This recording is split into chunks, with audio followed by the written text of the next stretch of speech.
he entered again into the synagogue.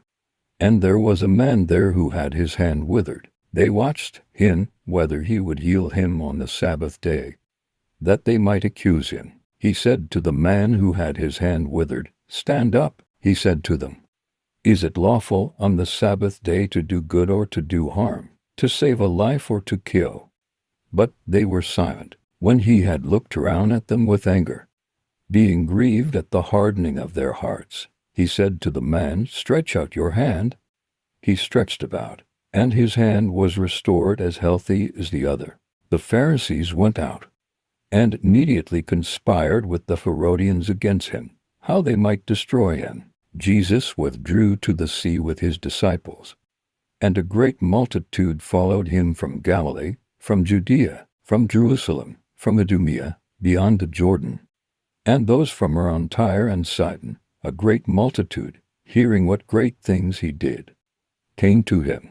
He spoke to his disciples that a little boat should stay near him, because of the crowd, so that they wouldn't press on him, for he had healed many, so that as many as had diseases pressed on him that they might touch him. The unclean spirits, whenever they saw him, fell down before him and cried, "You are the Son of God." He sternly warned them that they should not make him known. He went up into the mountain, and called to himself those whom he wanted, and they went to him.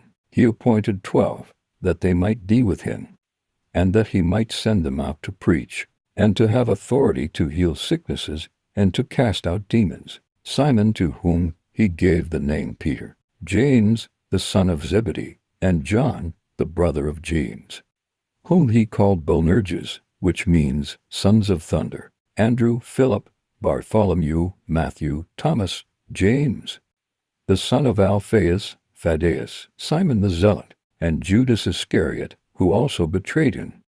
Then he came into a house. The multitude came together again, so that they could not so much as eat bread. When his friends heard it, they went out to seize him, for they said, "He is insane." The scribes who came down from Jerusalem said, "He has Beelzebul, and by the prince of the demons he casts out the demons."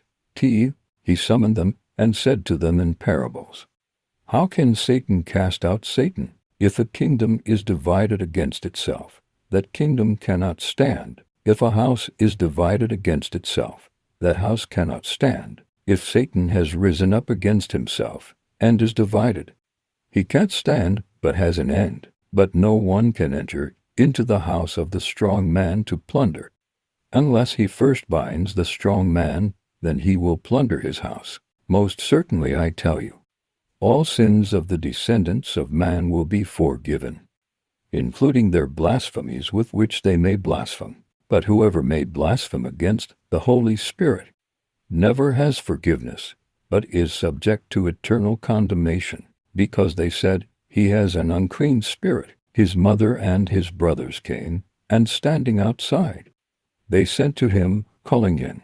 A multitude was sitting around him, and they told him, 'Behold, your mother, your brothers, and your sisters are outside looking for you.' He answered them, 'Who are my mother and my brothers?' Looking around at those who sat around him, he said, 'Behold, my mother and my brothers, for whoever does the will of God is my brother, my sister, and mother.'" Thank you for watching. Please like, subscribe, hit the bell and share.